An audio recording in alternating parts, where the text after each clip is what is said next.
This is Examined Leadership Podcast. Look closer, be better. I'm Lt Liechty, and today we are interviewing Lieutenant Colonel, retired, Michael Liechty.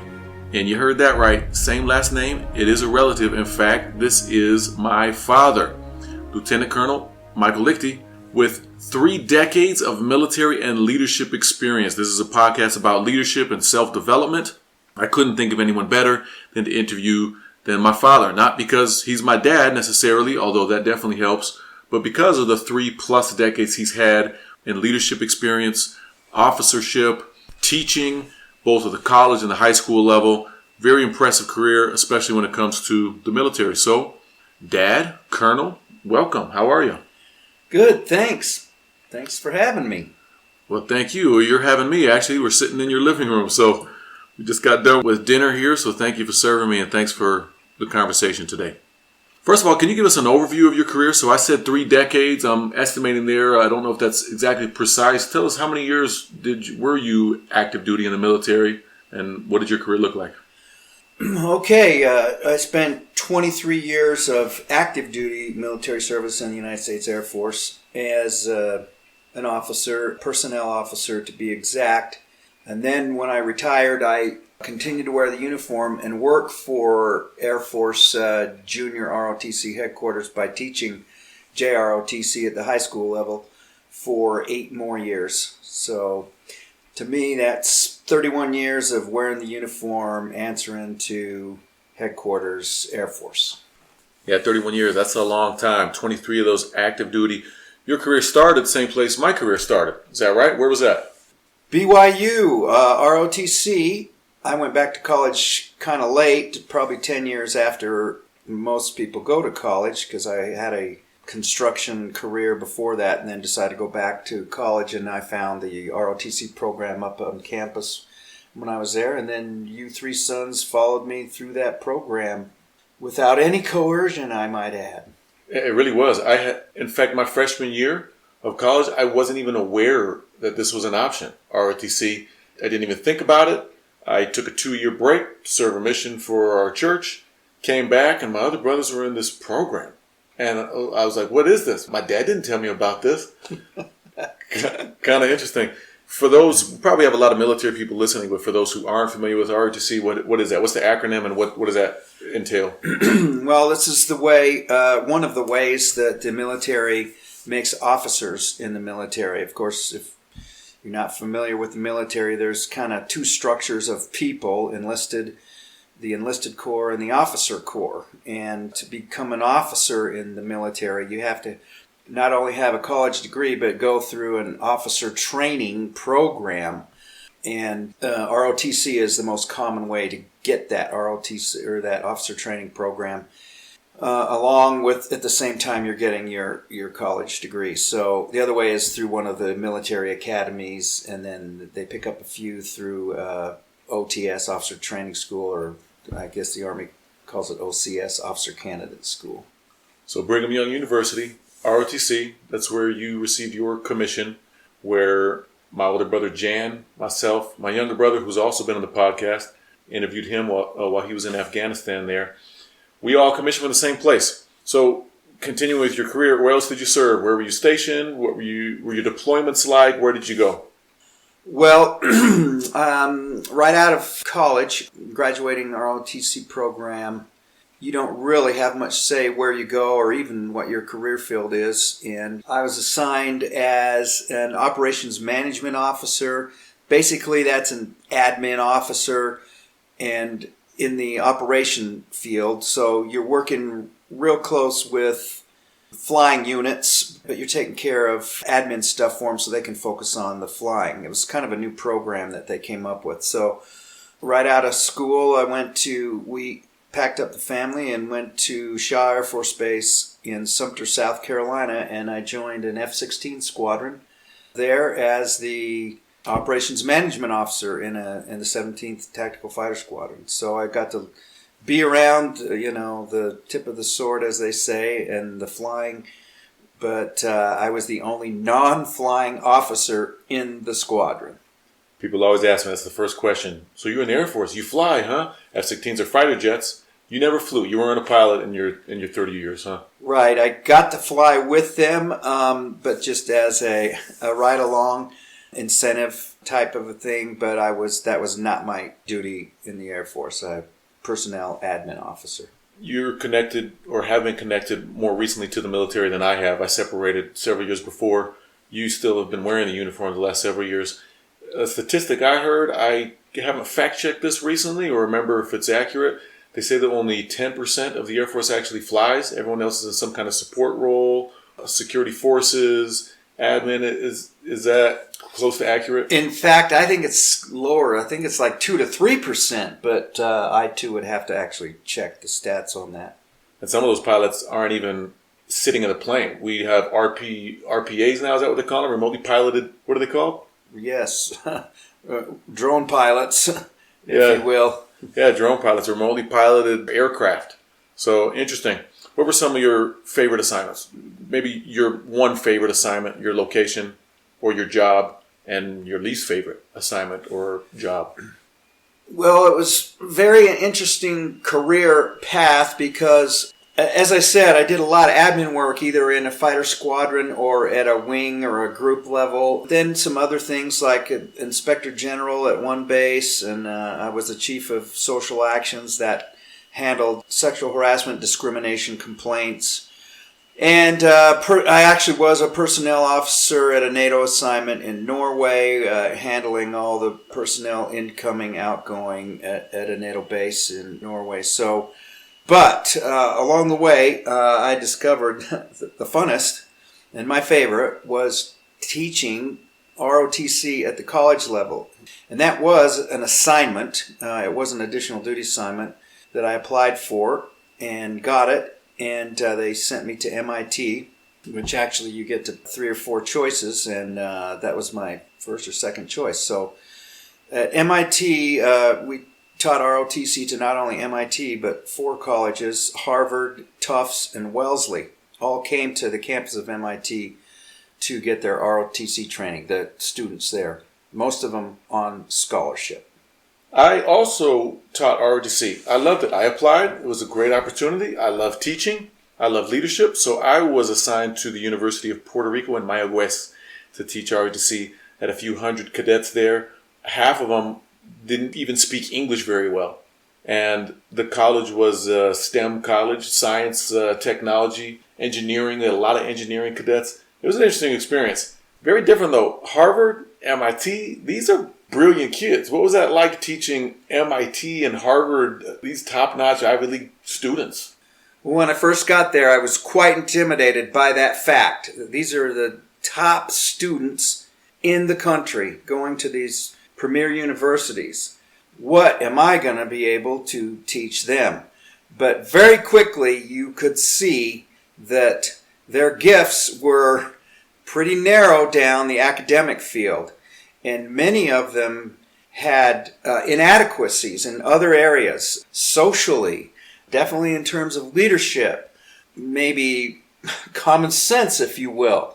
In fact, Harvard and MIT recognized that their students were brilliant in one way and then kind of, as I said, deficient in another way socially. So they came up with a program called, I think it was called the Harvard Charm School, to try to teach these kids how to interact with other people, socialize, etiquette, things like that. So I quickly picked up on the same observation and realized, okay, these guys may have scored 1,600 on their SAT, but they have a hard time talking to another human being. And so this is where we come in and we can try to teach them how to step up, socialize, interact, and even be leaders of people. How do you do that? Where do you start? What do you focus on when you're trying to develop a leader? You need these kids. All of them are going to be officers. They're going to be in charge of people. What are some of the main skills or training techniques where you can take a kid that's brilliant but make him a leader of men and women in the armed services? Boy, that's a tough one because often what the training they receive is theoretical.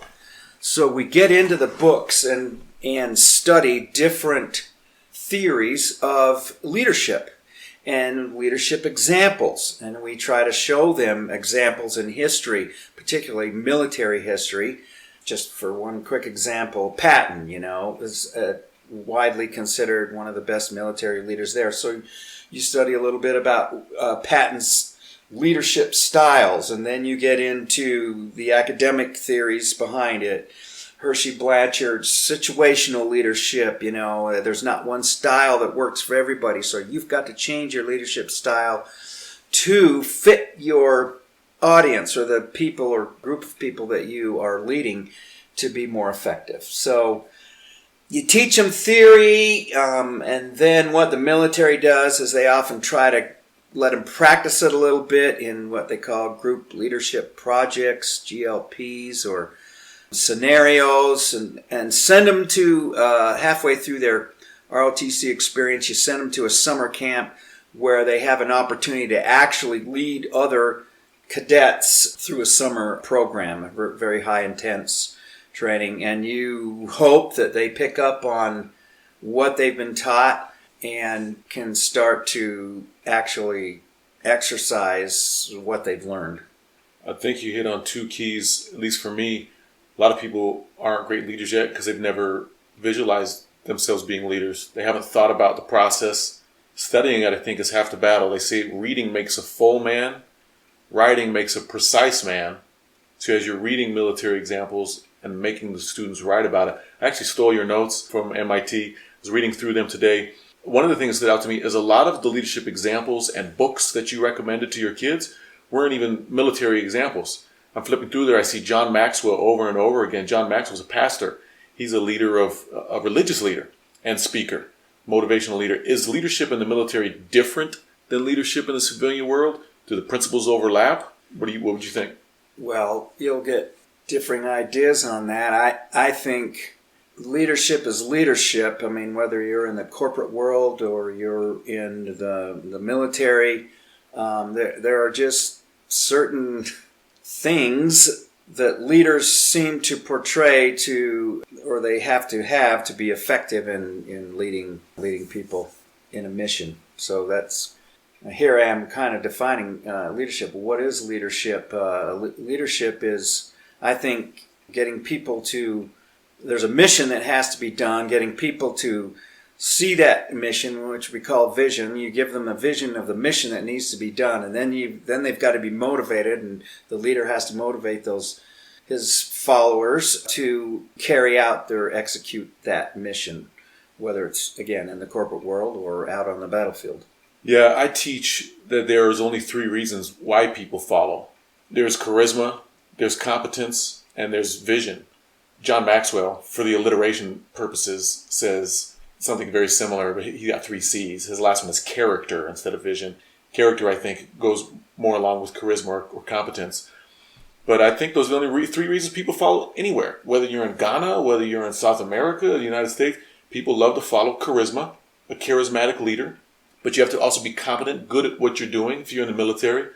And then you mentioned objective, your mission, your purpose. You've got to have a vision if you can correctly portray that vision. Hopefully those 3 combine. You have a little bit of all 3.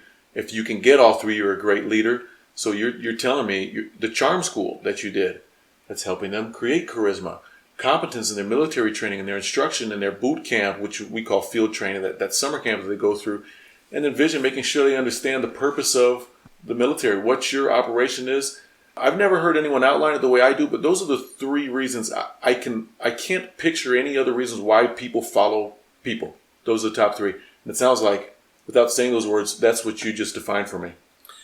That's fascinating because we did not discuss this before this interview. And last night, knowing that I was going to have the interview, I was going over in my mind, well, what is it that makes a leader? What is it that makes people follow a person? That's the question. Everyone wants to know, what makes someone, what compels someone to follow someone else? Well, and I'm blown away by what you just said, because what I came up with probably first and foremost is, and the word I came up to my mind, a person has to have charisma.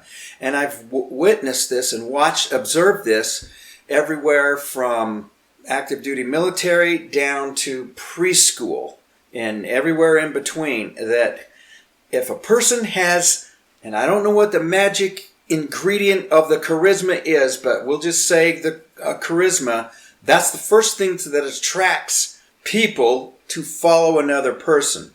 Now, once the attraction has grasped a hold there and people are willing to follow this person with charisma, pretty soon that person has to show competence. Yes. And that's the word I had in my head last night. Yes. Not stealing your word today, but that's actually what I said.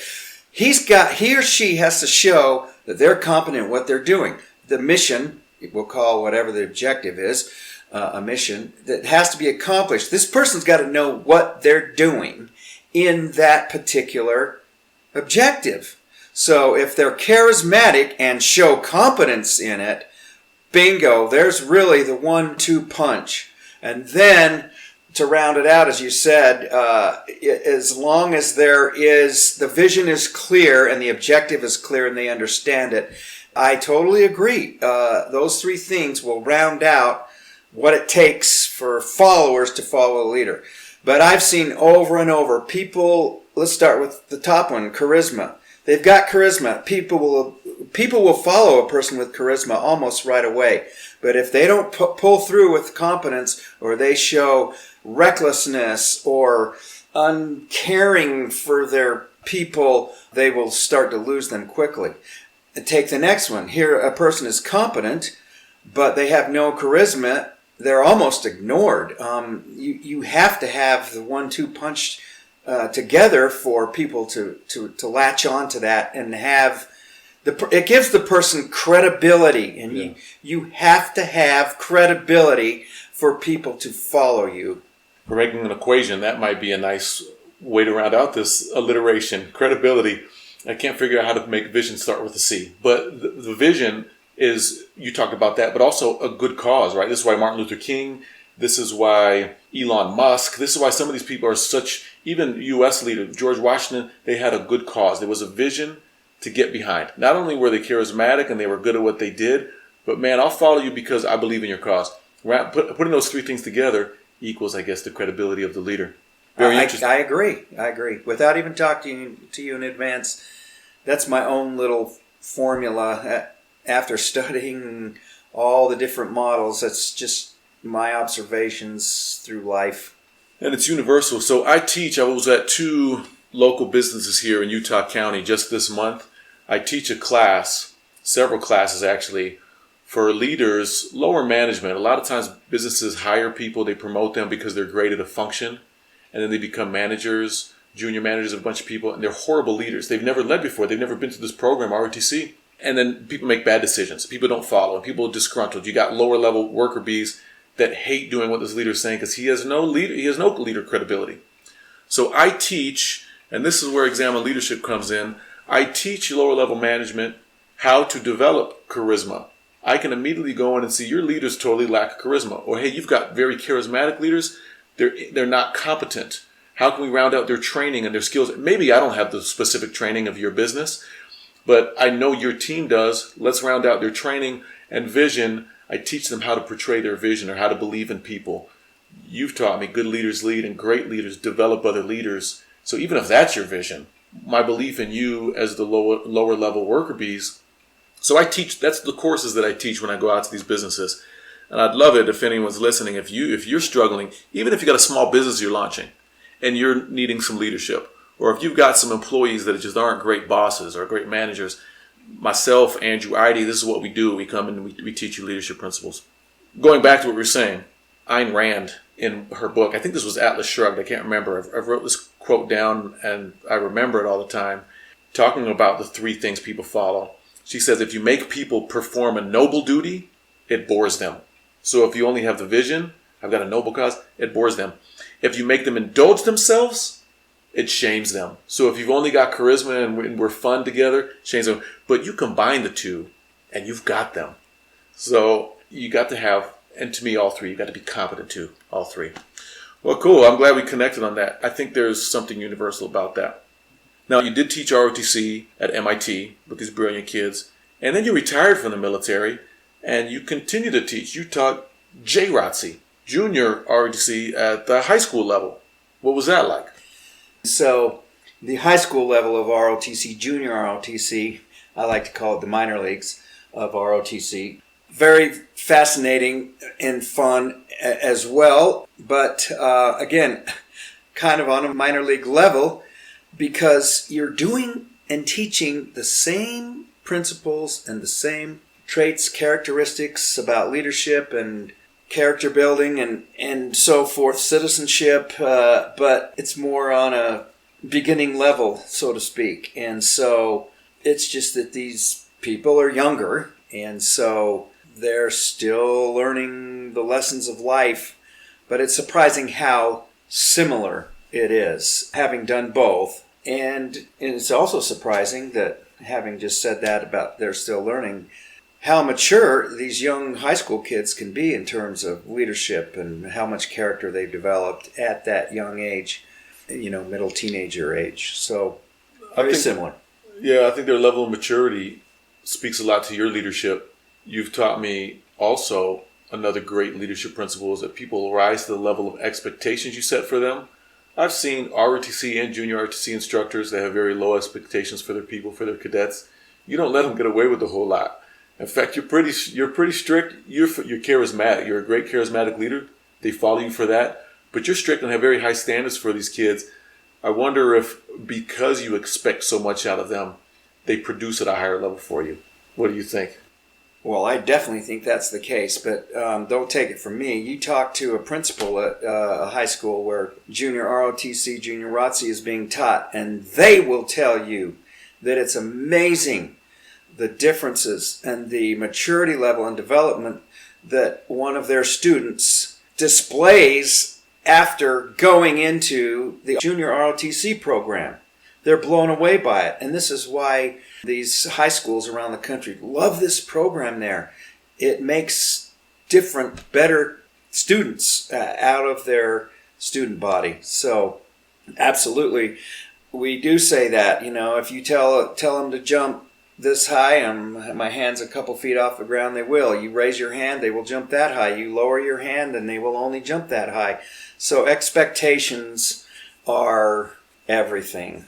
And I think whether you're joining the military or not, there's a need for leadership growth and development in everyone. Like you said, this is why the high school faculties love ROTC, because you're producing a higher caliber person, a more mature person. Going back to John Maxwell, he always teaches, I think in every book I've read of his, he talks about the law of the lid, that your organization can only rise to the effectiveness of the leader.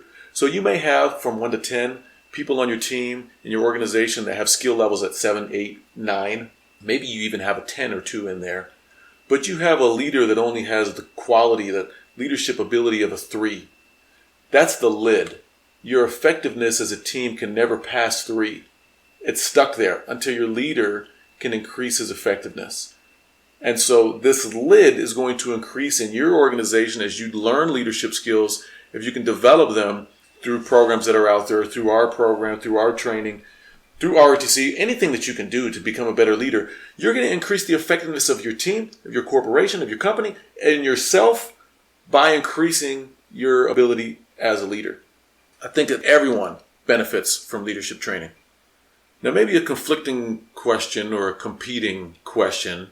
We said that people rise to the level of expectations you set for them. And maybe that's true generally. I don't know if that's an absolute for everyone. I think that is a pretty strong general principle, though. You've told me also, on the opposite side, that you think you either are a leader or you aren't. I don't know if you said that in a moment of frustration or maybe being half joking, but you've told me that there's some kids that come in the program and there's nothing you can do to turn this kid into a leader. And some kids come in, they already have natural leadership ability, and you can enhance and grow on that. What do you believe? Can you make anyone a leader? Can everyone be a leader? Or are there some people that just don't got it? Well, let me use a completely different discipline to maybe explain this. Is everybody born a piano virtuoso? Or is anybody born a piano virtuoso? We do know, in fact, that there are those who are born gifted with a maybe perfect pitch ear, and other people don't have it, with very little background or practice, it's evident and obvious that this person has a gift, we'll call it, or a talent to be a musician. Or you can use it, so you can see it in the athletic world too. There are kids out there on the playground at the grade school level, you know, that kid someday, if he exploits it at all, will become a professional athlete. And the other kid next to him, no matter what you do or how much practice he has, will never be able to connect a baseball bat with a incoming pitch. It's true. You observe it. And so some athletes are born. That doesn't mean they don't have to do anything. They certainly have to exploit that gift or talent. And I think the same thing can apply to leaders. I think it's part of a personality, and you're born with a personality. Can you behave in certain ways that's maybe different than your innate, natural inclination to behave a certain way? Yes. And I think maybe that's how leaders who aren't natural leaders can develop what they have. That's why I say you can develop whatever you have, including if you're not a good athlete. You can improve on it, but you may never become the great athlete, musician, or leader that someone else would who has a natural gift for it. Yeah. So I think that's what I mean. Great leaders, I think, are born, and then they have to be in a position that exploits that trait as well. Because what if there's a leader who has let's say, a natural ability to lead people, but he's never put in that position or never has the opportunity to do so? You may never find that out. Same thing with an athlete or a musician. If you don't put him in that position in front of a piano or a guitar, you'll never see it. So same thing with leaders. On the other hand, you can throw somebody in a leadership position who does not have the natural inclination to rise up and lead people, to motivate them, that has charisma and all the things we talked about, competence and ability to portray a vision, and they are not going to be the same level. You use numbers. They're not going to be a 10. There are people who will never be a 10 leader. There are other people who will rise to a 10 with one opportunity, just because I believe some people are born with the gift for it. I hope that kind of explains it. That makes sense. You convinced me. I've pushed back on that thought every time I've heard you say it. You haven't said it a lot. I've heard you say it more than once. Mm-hmm. And I've always pushed back, but that made a lot of sense the way you put it. One of the things that just stood out to me now as you said it is that some people need to be placed in the position or need to find a position to use their leadership skills. It reminded me of the Winston Churchill quote, "To every man there comes in his lifetime that special moment when he is figuratively tapped on the shoulder and offered a chance to do a very special thing, unique to him and fitted to his talents. What a tragedy if that moment finds him unprepared or unqualified for that which would be his finest hour." Or unwilling. So, dang, be ready. You better be prepared, especially if you are a leader. You don't know when that moment's going to come. I think that's interesting. We need to be prepared for that moment. So I only have a few more questions for you here. I do want to know, maybe you can give us an example or two of one of your favorite leaders or two. As an officer, as a lieutenant colonel, there's not a whole lot of people above you, but you always do have a boss. So can you think of, through your military career, one or two leaders that definitely stood out, that had it together? You said, yep, I'll follow this guy. This is a good leader. And what made him that or her that? Yes. First one that comes to mind is my very first squadron commander in that very first fighter squadron that I talked to you about. And, I don't remember everybody's names through my career and even some of my boss's names. But I will never forget the name Lieutenant Colonel Billy Deal. And he was the squadron commander in that F-16 squadron who had everything that we had just talked about. And when that moment came, he's the leader of the squadron, whether you go to war and battle or not. But it really came to fruition when Desert Storm kicked off, the first Persian Gulf War, we call it now, and our squadron was the first bomb-dropping unit to go into the theater. And these young pilots I watched who trained and became mission-capable in their weapons system, the F-16, but having never experienced it, were, by their own admission, scared out of their minds to go into battle. And so the only thing they could rely on was their commander, their boss, Lt Col Billy Deal, who was, in fact, a Vietnam War veteran in the F-4 Phantom. So he'd experienced combat in a fighter jet. And I watched these young fighter pilots who by nature were cocky and competent, but inexperienced, and going out into the unknown, follow Colonel Deal into battle. And they told me by their own admission that they would follow him anywhere, including off of a cliff. They had such confidence in his ability to lead them into battle, and it was an amazing thing to watch. And I felt it too, even though I was not one of those fighter pilots. I felt his charisma and his competence and his ability to lead men into battle without question. And I would have too, if I had the competence to turn on an F-16 jet. I would have. So, anyway, Colonel Billy Deal is a man who exuded leadership for me. You in touch with him? Is he still around? We did for quite some time. I've lost touch with him several years ago. I don't know where he is now, but of course, he's in my memory forever. We'll have to look him up, send him this episode. That's really cool. That was your first assignment. Very first assignment. That was almost 4 decades ago. And yeah, I saw what leadership was through him. You said people would follow him anywhere. That wasn't your only deployment. We deployed together, in fact. We spent almost 6 months together in Afghanistan. 2 questions about that. Number one, I remember you saying something. So we didn't have as much contact with General Petraeus, David Petraeus, but I remember you saying something similar about him. I would follow that man up to the gates of hell.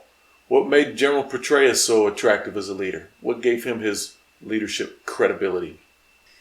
Well, you worked on his staff underneath, so you probably could answer that better. But from afar, because I was working with the Afghan National Army, so I was not in his chain of command, his direct chain of command, like you were. But as I think about it, there was a mystique about him, including a charisma, and we knew he knew his stuff.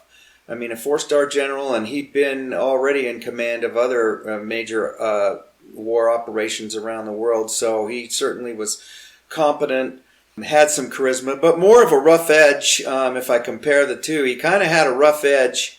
I remember I was a little scared and nervous to ask to get his picture taken when you and I went to get our picture taken with him.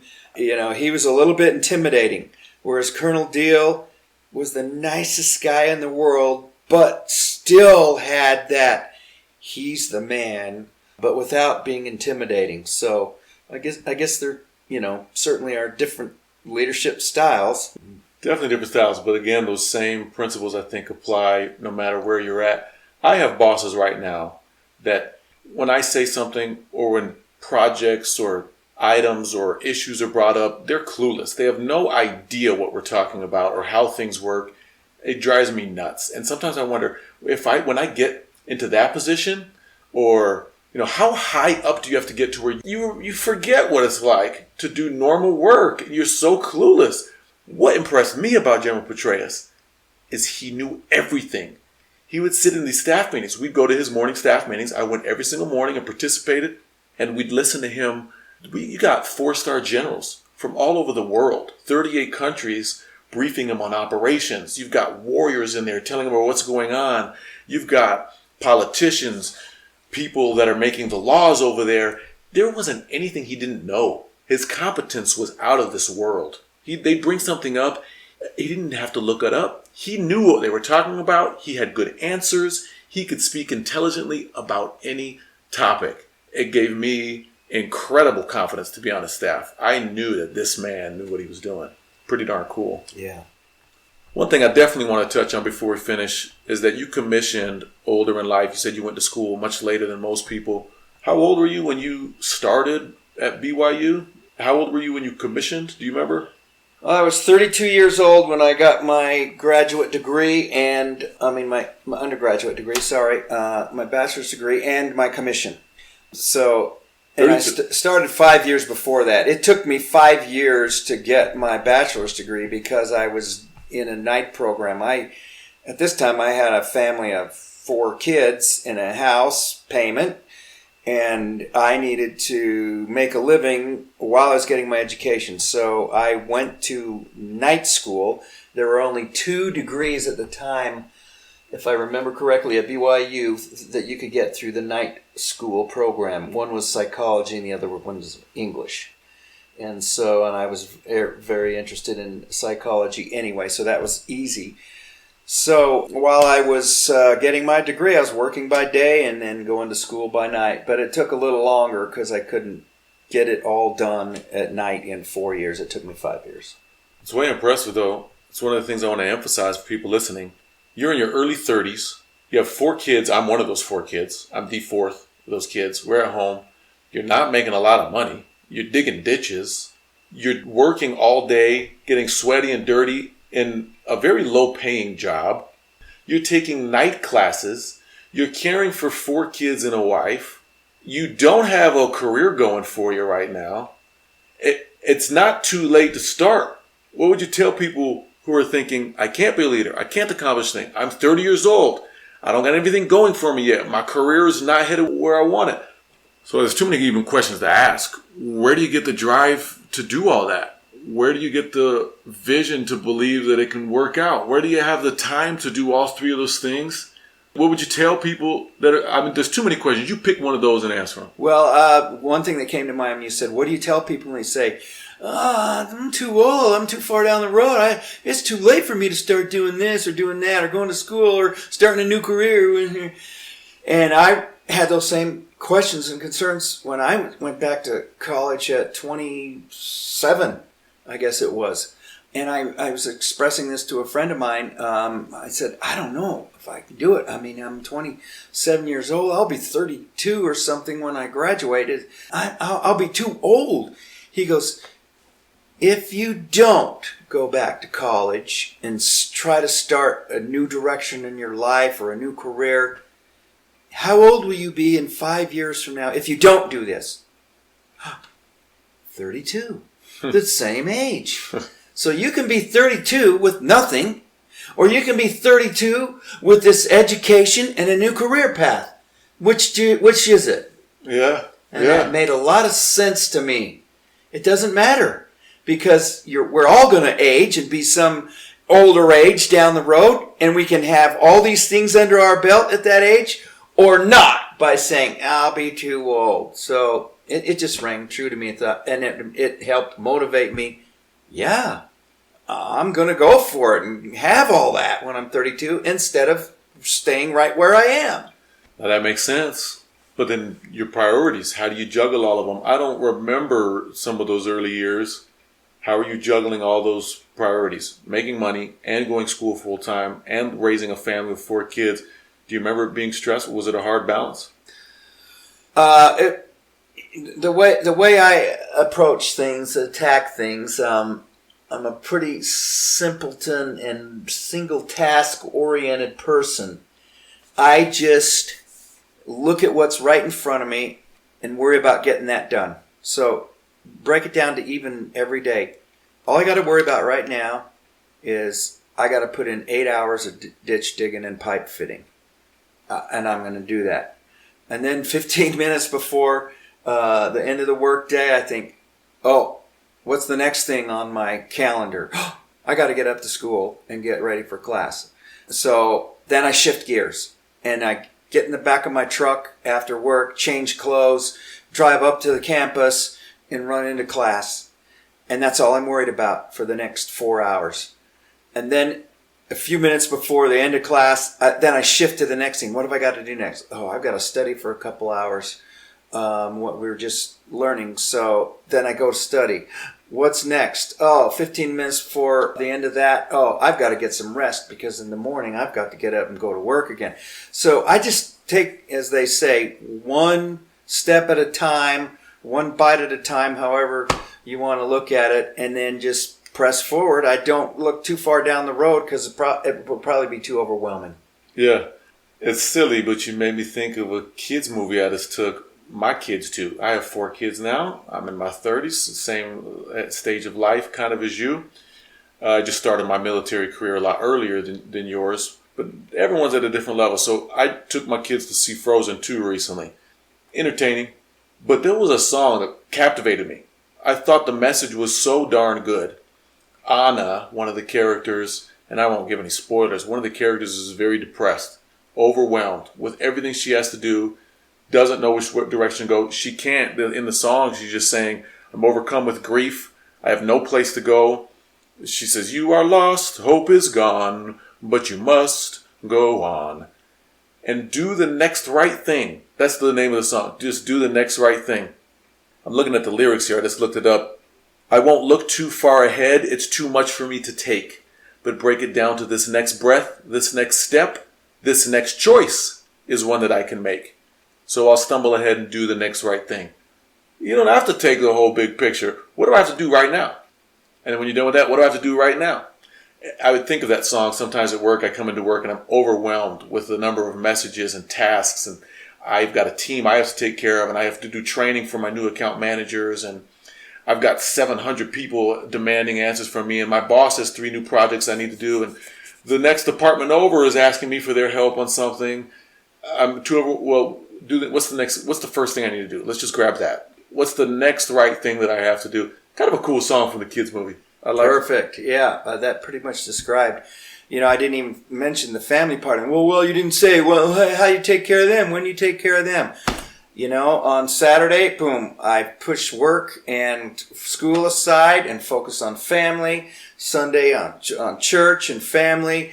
And you just one priority at a time. That's great. I'll have to check that song out because that is so true. Do the next right thing. Well, I think my last question was going back to Afghanistan, and then we can finish up with any of your final thoughts or advice to our audience here. You were teaching leadership in Afghanistan also.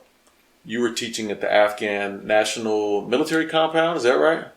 NMCC, National Military Command Center, not really teaching, but advising and supporting their mission. Coaching, developing. One of the things we were doing, even with their cops, we were trying to get them to a 3rd grade reading level. I remember we were using Cat in the Hat. If we could get them to read Cat in the Hat, we made it, man. They can now read license plates. And tragic, man, the state of this country. Trying to teach your cops how to read license plates. You got to read your policy manual. I don't know how to read. So just teaching these Afghans, who are tough people, they've been at war for centuries, teaching them how to read, how to do basic functions, how to be leaders, how to be cops. You're teaching the military. I guess you say not teaching, but advising, and you're in a teaching and coaching, advising role. What was it like to mentor and train these people? You've taught at the high school level, at the college level. Now you're mentoring in another country in a very different capacity. What was that like? Very different, not the same at all of what I just described in ROTC or junior ROTC. Oh, I almost think I looked at it as we just need to help these people survive and didn't worry too much about teaching principles of leadership, character development, the kind of things that you teach in ROTC or junior ROTC. But yes, you're working with military officers over there. I remember seeing your compound, and you've got dozens of Afghan National Army there that you're advising and training. What are you training them to do? Survive. It was survival. They're very reactionary in their approach to crisis and, war. They have a different mentality. They react to everything instead of thinking ahead and planning a few steps of different scenarios that could happen. So I think that's what we tried to help them do, is look ahead and say, under this circumstance or scenario, if that were to happen, what could we do to prepare for it? So I guess situational leadership comes back into mind. Okay, very different approach for these people. Here we have to kind of be more, coaching, I think, actually shouldering up next to them and talking them through, what about this? Should we try this? Would this be helpful if we were to do this or get this ready for, next week's deployment or whatever it is they were going to do? So, yeah, in my mind, maybe it is leadership, but it was more advisory as opposed to we're going to teach these people how to be leaders. Teach them to survive, run their country. Yeah, that was stressful. I at least was working, most of my time was in the ISAF compound. I was surrounded by Marines and Navy SEALs. You're walking outside of the gate every single day. So you have to worry about green on blue incidents, where we don't know if all of these people are friendly. In fact, there was an Afghan on our base that went through our barracks and shot people in their sleep. And at your compound, was that a constant threat? Was that a constant worry of yours? Always in the back of your mind, because when I left the compound, now you've got to deal with what's out on the street. Everything from our favorite little girls that followed us down there and tried to sell us their scarves, which we did buy from them on a regular basis, to who's this strange person approaching me? Is he friendly? Is he just an Afghan citizen? Has he got a suicide vest strapped underneath his jacket there? Oh, okay, I made it. All it was a half-mile walk through the green zone. But then you got to face the guards there. They were Afghan guards, and they're looking at you like you are not their friend. And so, is he going to turn on me here? I've got to unload right here in the clearing barrel and be vulnerable. He could turn on me any second. So, oh, good, he didn't. I made it through the gate this time. So you go through that every day, and then there's another guard to get in the building. You got to go through the same thing again, and then the reverse when you go home. So, yeah, absolutely, that factored into your mentality and maybe took away from focus your ability to be able to assist, advise, because you just never know. They turned on us frequently. Never on me personally, but... Well, what a lifetime of experiences. What a career full of experiences. Thank you for your service to the country. And for me, I'm so grateful for everything you've taught me about leadership, about life. No way to express. Can't be grateful enough for everything that you've instilled in me. To finish up, you have final words, anything last lesson or two you want to impart to us? Well, in terms of leadership, it's never over. The learning process is never over. And in fact, now the reverse is happening. I watch you three boys in your military careers and your post-military careers and watch your leadership developing. And I learn things all the time still, watching and think, wow, I wish I was that competent or charismatic, when I was leading whomever. So you never stop learning, and just like I guess as an athlete, you never stop practicing, or a musician, and same with leadership. There's always ways to improve. So don't be discouraged by the thought that one of my mantras is leaders are born, they're not made. Well, yes, there are some natural leaders born, but everyone can make themselves a better leader no matter at what level they're starting at or where they are. So I would encourage people to study, learn, copy good leaders, emulate, watch others, watch yourself, assess, see where you can make improvements or be more like that great leader and less like that crappy leader. We've both had them both. We've all had them both. So good luck. It's a fascinating subject. Great way to finish. It's like we say on every single episode, look closer, be better. I hope this helped you do that.